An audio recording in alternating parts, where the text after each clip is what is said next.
Problem है क्योंकि glaucoma easily symptom less होता है। विजन क्या होता है, पेरिफेरिस जा रहा है, पेशेंट को तो सब कुछ सामने का दिख रहा है।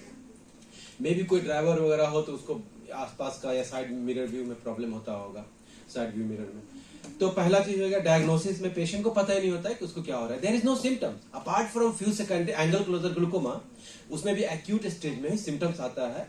जब वो फिर सब एक्यूट में चला जाता है, there is no symptoms. Occasionally sudden कभी कभी पेन होगा, occasional periodic pain, episodic pain, ठीक। तो पेशेंट को क्योंकि पता ही नहीं कि इसको क्या है, तो इसके लिए पेशेंट को चेकअप कराने कोई कराएगा तभी उसको पता चल पाएगा कि इसको ग्लूकोमा है या नहीं है। तो पहला अवेयरनेस का रोल यहाँ पर है। दूसरा ये है कि जब भी हम लोग ग्लूकोमा का ट्रीटमेंट करते हैं तो ट्रीटमेंट में जो मेडिसिन है बहुत ही कॉस्टली है और लाइफ लॉन्ग ट्रीटमेंट चलना है। तो यहाँ पर बाधा आता है कि पेशेंट उतना ज्यादा खर्च करना नहीं चाहता है। तो अगर जो अवेयरनेस हो, लोगों को पता हो कि ग्लूकोमा कितना खतरनाक है, इसको रिवर्स नहीं किया जा सकता है, तब जो है कि उसका पेशेंट का कंप्लायंस इंक्रीज होगा। तीसरा कि ग्लूकोमा का हम लोग जानते हैं यूजुअली कोई सिम्टम्स नहीं होता है।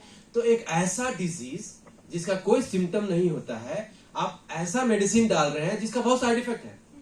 पेशेंट बोलेगा कि हमको कोई प्रॉब्लम तो था ही नहीं, आप जब से मेडिसिन दिए हैं मेरा आंख लाल रह रहा है, खुजली हो रहा है। जितना भी ग्लूकोमा मेडिसिन है उसका बहुत ज्यादा साइड इफेक्ट है। तो ऐसा डिजीज जिसका कोई सिम्टम नहीं, ऐसा ट्रीटमेंट दे रहे हैं जिससे सिम्टम्स हो रहा है, तो पेशेंट अल्टीमेटली अगर जो नहीं अवेयर होगा तो ट्रीटमेंट को छोड़ देगा, बोला है कि हाँ बेकार में हमको जैसे कि बुद्धू बना रहे हैं, ठीक। अब इसमें है कि ऑप्टोमेट्रिस्ट का इसमें क्या रोल है ग्लूकोमा का। तो प्राइमरी जितना भी हम लोग मतलब स्क्रीनिंग, ग्लूकोमा में अर्ली क्या है, स्क्रीनिंग होगा तो पेशेंट का डायग्नोसिस जल्दी होगा। देन वो टर्शियरी सेंटर या सेकेंडरी सेंटर पे आएगा। तो optometrist right from the anterior segment examination से लेकर पोस्टीरियर सेगमेंट एग्जामिनेशन ऑप्टोमेट्रिस्ट करते हैं, सारे इन्वेस्टिगेशंस करते हैं।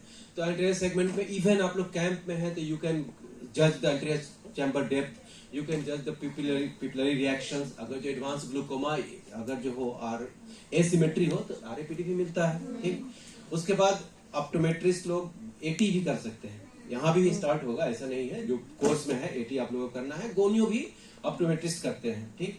तो आप लोग एंगल भी देख सकते हैं, आप लोग प्रेशर भी देख सकते हैं। तो आप लोग को इसे ये भी पता चल जाएगा कि पेशेंट इज एंगल क्लोजर और ओपन एंगल ग्लूकोमा। एंड हमारे लगभग जितने भी ऑप्टोमेट्रिस्ट जो पास कर चुके हैं वो फंडस एग्जामिनेशन बहुत ही बेहतरीन तरीके से करते हैं।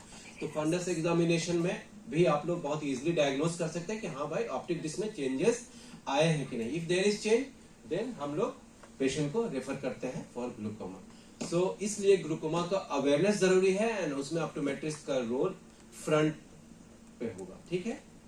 सो ये हमारी तरफ से है। एंड वन मोर थिंग कि हमारे पास केस रिपोर्ट का मल्टीपल एंट्रीज आए थे, उसमें हम लोग